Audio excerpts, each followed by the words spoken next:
Bonsoir à tous, bienvenue dans le Focus Info. Ce soir, mon invité Philippe Mateuse. Bonsoir. Bonsoir. Vous êtes le président de la grappe Orchidée de Guyane. Vous organisez en partenariat avec la Chambre des métiers les Journées de l'Or qui auront lieu les 16 et 17 mai.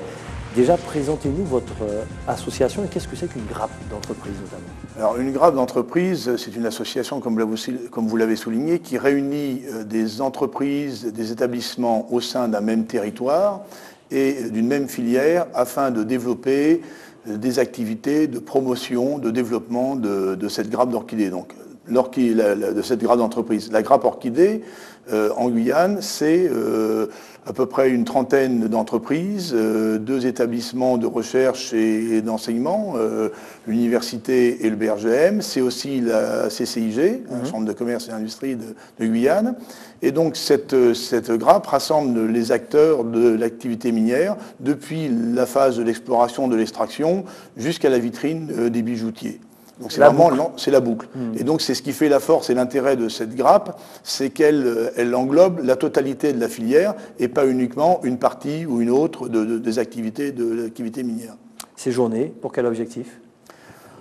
C'est le moyen déjà de faire un petit point sur au bout de 3 ans. Donc il faut voir que cette grappe d'orchidée a été retenue en 2011 par la DATAR, donc a été lauréate du concours DATAR. Donc nous avions une subvention pour développer nos activités. Donc ça fait maintenant 3 ans. Donc ça permet de faire un point d'étape. Après 3 ans de fonctionnement sous la présidence de Gauthier Horte, qui était le président, d'ailleurs que je salue au passage.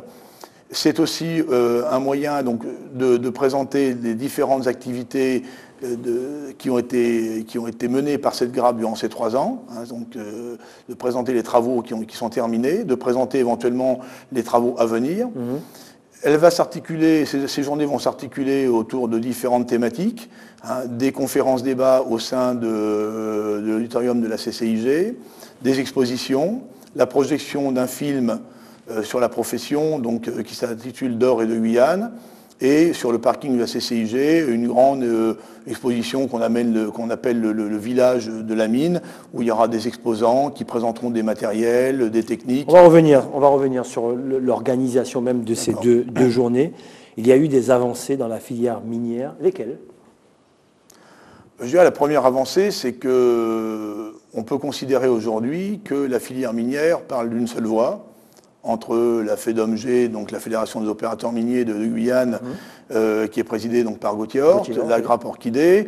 Je pense qu'il y a un consensus sur les actions à mener, sur les axes de développement. Donc, je pense qu'on a actuellement une filière minière qui, contrairement à ce qui peut encore être entendu à droite, à gauche, est une filière qui se structure, qui commence à être bien structurée, qui émet des propositions. Nous avons d'ailleurs élaboré en janvier 2013 un plan de développement durable de l'activité minière, donc le P2DAM, qui a été présenté aux élus, qui a même été présenté au ministère du Développement productif à Paris. Et donc c'est notre document, je dirais, fondateur, c'est le document de base pour cette filière minière pour les 10 années à venir.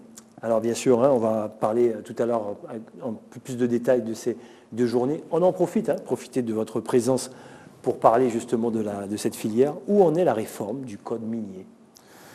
Alors bon, moi je suis président de la grappe Orchidée, donc je ne veux pas parler... je vous pose la question, je profite de votre passage pour poser la question. Je ne veux pas parler en lieu et place de mon ami Gauthier Horte, mais bon, je pense qu'on est bien en face. Je suis aussi administrateur donc, de la FEDOM.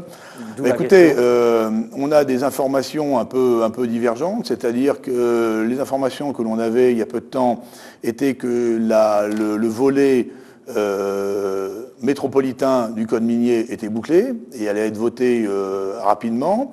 Le volet guyanais, DOM-TOM, Guyane, étant encore en attente de rédaction. Et récemment, on a appris qu'effectivement, le volet métropolitain aurait été en partie retoqué, et qu'actuellement, si vous voulez, le ministère serait en train de retravailler sur un certain nombre d'articles de ce code minier. Donc, c'est-à-dire, à l'heure où je vous parle, le code minier n'est pas encore finalisé. Ni le code minier, le tronc commun métropole, ni encore moins le volet, je dirais, DOM-TOM. D'accord, très bien. Qu'avez-vous pensé des mouvements des hurleurs? Est-ce qu'ils ont porté ses fruits? Moi, si vous voulez, je considère que tout ce qui permet de dénoncer cette activité illégale, qui est une véritable tragédie, hein, bon, on va peut-être trouver le mot un peu fort, mais une véritable tragédie pour la Guyane, en termes d'environnement, en termes d'exploitation de population, des garimpeiros qui sont sur des sites dans des conditions de travail déplorables. Tout ce qui permet de dénoncer et de mettre en lumière cette activité qui n'a que trop duré m'apparaît souhaitable. D'ailleurs, la FEDOMG fait partie des hurleurs de Guyane. Je pense qu'il a été impensable, inimaginable, que les opérateurs miniers ne supportent pas un mouvement qui va justement dans le sens de nos revendications. Donc on est tout à fait en phase. Alors après, bon, on peut avoir des divergences de vues sur un certain domaine d'activité, mais bon, globalement, sur cette stratégie d'attaquer cette activité illégale, on est tout à fait pour. En Guyane, nous sommes souvent confrontés, contrairement au Suriname, hein, à l'impact environnemental. Quelles sont les relations aujourd'hui entre les défenseurs de la nature et ceux qui veulent implanter une industrie à grande échelle, qui serait un levier économique certain pour la Guyane? Les relations sont en Guyane, ça se passe? Ça se passe bien? Ça se passe, bon, plus ou moins bien. Bon, nous avons des organismes avec qui nous travaillons très bien, comme le WWF, hein, qui viennent sur nos sites. On a des missions de scientifiques qui viennent justement travailler sur des anciens sites pour voir les problèmes de méthanisation du mercure. Donc il y a des choses qui se passent très bien. Hein, on travaille en collaboration. On a des divergences, bien évidemment, mais je pense que le WWF fait partie de ces organismes qui considèrent qu'il vaut mieux avoir une activité légale, hein, maîtrisée, gérée, suivie par les services de l'État, qu'une activité illégale complètement irresponsable et qu'on ne gère pas. Donc on travaille bien. D'autres organismes sont un petit peu plus difficiles, je ne vais pas dire jusqu'au boutiste, mais globalement, si vous voulez, je pense que là aussi, le fait que la filière se structure et que les gens commencent à mieux comprendre ce qu'on fait, parce qu'on est peut-être plus audible aussi, fait que les choses s'apaisent. On travaille de plus en plus, je dirais, main dans la main. On a beaucoup de dossiers en commun. Et je pense qu'en gardant nos divergences, bien sûr, on arrive à travailler de manière plus sereine. Une question sera posée lors des débats, hein, des différentes conférences, on va en parler tout à l'heure. Quelle filière minière voulons-nous dans 10 ans? Je vous pose la question. C'est une bonne question. Alors je veux pas éventer le débat, puisque je pense que le débat aura lieu. Et justement, ce qui est intéressant, c'est de pouvoir aussi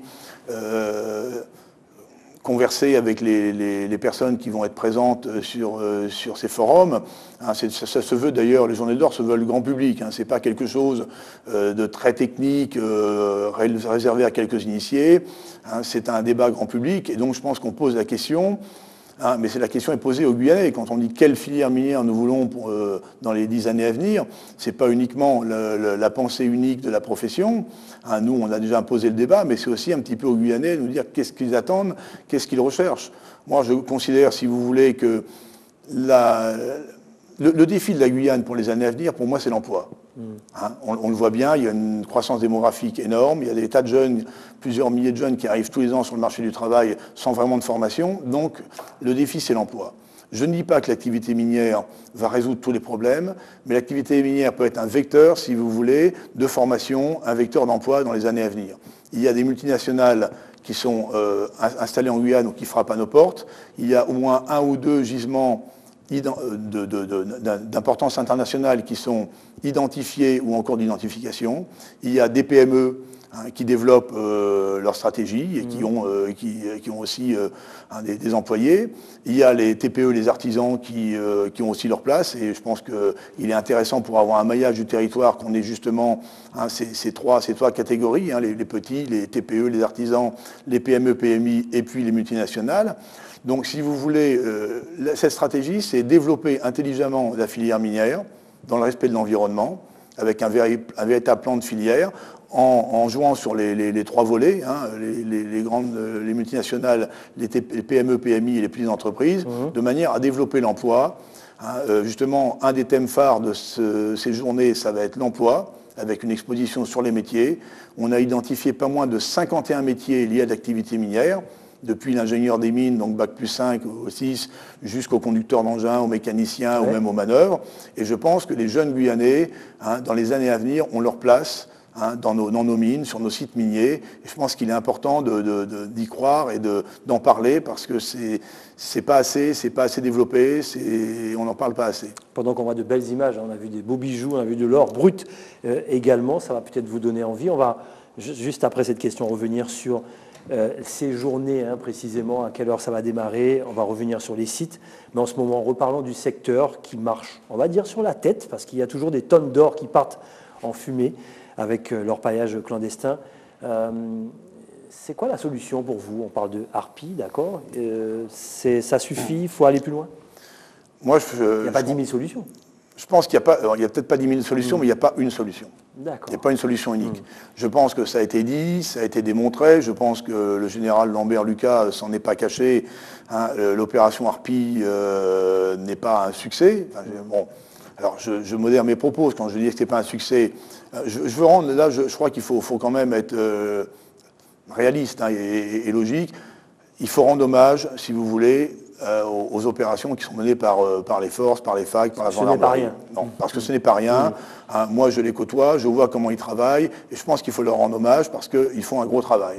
Bon, malheureusement, on est je dirais, dans une guérilla. C'est de la guérilla. C'est qu'on a en face de nous des gens qui n'ont rien à perdre, pour qui la vie n'a pas d'importance. Et on l'a vu malheureusement avec l'affaire Manuel Zignot, où il y a quand même trois personnes des forces de l'ordre qui ont payé de leur vie cette affaire. Bon.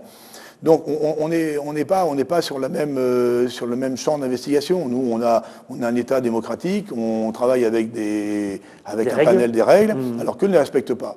Donc les opérations Harpie, pour l'instant, n'ont pas abouti à l'éradication de l'orpaillage illégal, ça c'est clair. Elles contribuent à les déstabiliser, mais elles ne sont pas arrivées à leur objectif. Je pense qu'il faut les maintenir, parce qu'elles freinent quand même le développement de l'activité illégale. Vous avez d'autres solutions ? Alors le deuxième volet, c'est celui qu'on a déjà évoqué et qui a été mis en place avec la signature d'accords avec la préfecture l'année dernière, c'est l'implantation d'opérateurs miniers légaux sur les sites qui sont libérés lors des opérations Harpie. C'est-à-dire que quand les opérations Harpie interviennent sur un site, ils chassent les illégaux, ils occupent le terrain, mais ils ne peuvent pas l'occuper indéfiniment. Donc on a mis en place des conventions avec l'ADEAL, avec la préfecture, avec la région pour la mise en place d'orpailleurs légaux sur ces sites. C'est des choses qui sont en train de se faire, mais qui sont encore, à mon avis, à un stade un peu trop embryonnaire. Il y a eu 7 appels à projets, actuellement il y a des opérateurs qui sont en train de m'être mis en place, mais c'est quand même très long. Et pendant ce temps-là, si vous voulez, les illégaux continuent. Donc je pense qu'il faut développer tout un panel de solutions. L'opération Harpie, la maintenir, moi j'en suis convaincu. Accélérer la remise en place d'opérateurs légaux sur les sites, permettre aussi, alors ça c'est un peu ma partition, actuellement si vous voulez, ça ne concerne que l'orpaillage, que l'activité alluvionnaire. Bon. Donc moi, mon credo, c'est de dire aussi qu'il faudrait permettre à des entreprises qui le souhaitent de faire des prospections ou de développer des prospections sur des sites primaires, parce qu'actuellement les orpailleurs illégaux sont en train de riper, de changer leur stratégie. Ils sont en train de quitter les zones alluvionnaires, donc les zones de flat, où il y a eu beaucoup de déforestage, où ils étaient très visibles, pour des zones primaires, donc des gisements d'or primaires, des filons, sous la Camopée, où ils font des puits, des galeries. Alors ça, c'est en train de se développer à vitesse grand V. Et là, actuellement, on n'a pas la réponse parce que l'État ne souhaite pas, pour l'instant, mettre en place d'opérateurs légaux sur ces sites, parce que c'est plus compliqué en termes de législation minière. Ce que nous demandons, c'est qu'on puisse au moins attribuer ces sites à des PME, des PMI, voire des TPE, voire des multinationales qui souhaiteraient s'implanter pour faire de la prospection. On implante des camps de base. La place. Voilà, on occupe la place. Nous, on se rend compte, moi je suis opérateur minier, à chaque fois qu'on ouvre des pistes, à chaque fois qu'on met en place des camps, des bases vie, qu'on a des personnes, des rotations d'hélicos, des rotations de pirogues, des gens qui occupent le terrain, on repousse, si vous voulez, les clandestins, parce qu'ils n'aiment pas la lumière, les illégaux. Donc, je pense que plus on occupera le terrain, mieux ça sera. Il y a du monde pour ça, pour occuper le terrain ? Actuellement, il y a des volontaires. Bon, alors, peut-être aussi. Alors, tout est lié. Vous parliez tout à l'heure du code minier. Je pense qu'effectivement, il faut arriver peut-être pour la Guyane, je ne vais pas dire à assouplir les règles, mais avoir peut-être. On est dans un état d'urgence. Donc il faut des mesures d'urgence. Donc pourquoi ne pas inclure peut-être dans le code minier des procédures, je ne vais pas dire simplifiées, mais accélérées, qui permettraient effectivement d'aller plus vite dans les procédures de réinstallation. concret plus rapidement. Maintenant, on pourra véritablement revenir sur ces journées ouvertes au grand public. Ça va intéresser plusieurs personnes, plusieurs corps de métier également. Il y aura des conférences, il sera question justement de code minier. 16 et 17 mai, vendredi et samedi, 17 mai. Redites-nous, alors ça commence à quelle heure, ça aura lieu où, il y aura quoi à l'intérieur? Alors ça va se passer autour de la CCIG. Donc il y aura des conférences dans l'auditorium, il y aura des expositions dans les halls, il y aura des expositions et des démonstrations de bijoux dans des stands qui vont être aménagés sur le parking qui est en face de la CCIG. En termes d'horaire, vendredi matin, ça va être réservé essentiellement aux scolaires. Comme je vous le disais, on veut mettre l'accent sur la formation, sur les métiers. Donc on veut s'adresser aux scolaires. Ça va être niveau certainement, niveau lycée, peut-être collège, mais surtout lycée. On a déjà pris des contacts avec le rectorat. Donc il y a des jeunes qui vont venir en bus pour assister à la projection du film d'Or et de Guyane, pour dialoguer avec les opérateurs miniers, pour écouter des conférences et surtout voir les expositions sur les métiers. On est en train d'éditer un livret qui va accompagner cette exposition et qui va présenter aux jeunes un petit livret avec lequel ils vont pouvoir repartir et qui va présenter l'activité pour qu'ils se l'approprient un petit peu, qu'ils la connaissent mieux, et les différents métiers avec les différentes filières. Si on a fait les fiches métiers qui sont très bien faites, où on décrit le poste, et après on dit quelle filière, est-ce que c'est CAP, est-ce que c'est Bac +2, +3, +5, est-ce que c'est l'apprentissage continu, voilà, de manière à ce que les jeunes ils puissent se dire, voilà, moi où j'en suis, ce métier-là m'intéresse, voilà la filière que je vais suivre et voilà ce que je vais faire. Donc ça c'est très important parce que, comme je vous le disais tout à l'heure, la formation et l'emploi, c'est pour nous un pôle primordial. Donc ça scolaire, la matinée. Donc matinée scolaire, une inauguration avec les officiels et une conférence de presse qui en principe devrait se tenir en fin de matinée, ça c'est pas encore bien bouclé.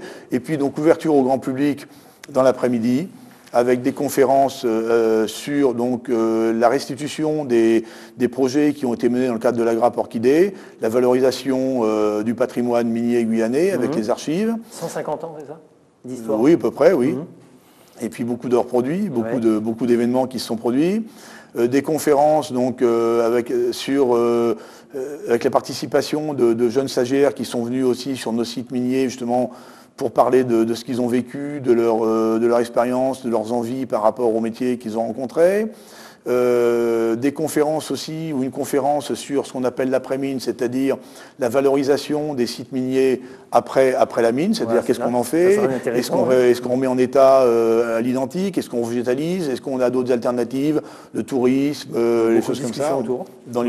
Donc plusieurs projections de ce film d'Or et de Guyane, qui sera présenté à plusieurs reprises. Une conférence aussi sur les différents modes de traitement. Vous savez qu'en ce moment, les traitements de l'or en Guyane, c'est essentiellement ce qu'on appelle les procédés gravimétriques. On parle de plus en plus de procédés chimiques, ça fait des fois un petit peu peur, donc on va essayer de démythifier tout ça en présentant au grand public les différentes méthodes de traitement. Et puis surtout, beaucoup de débats.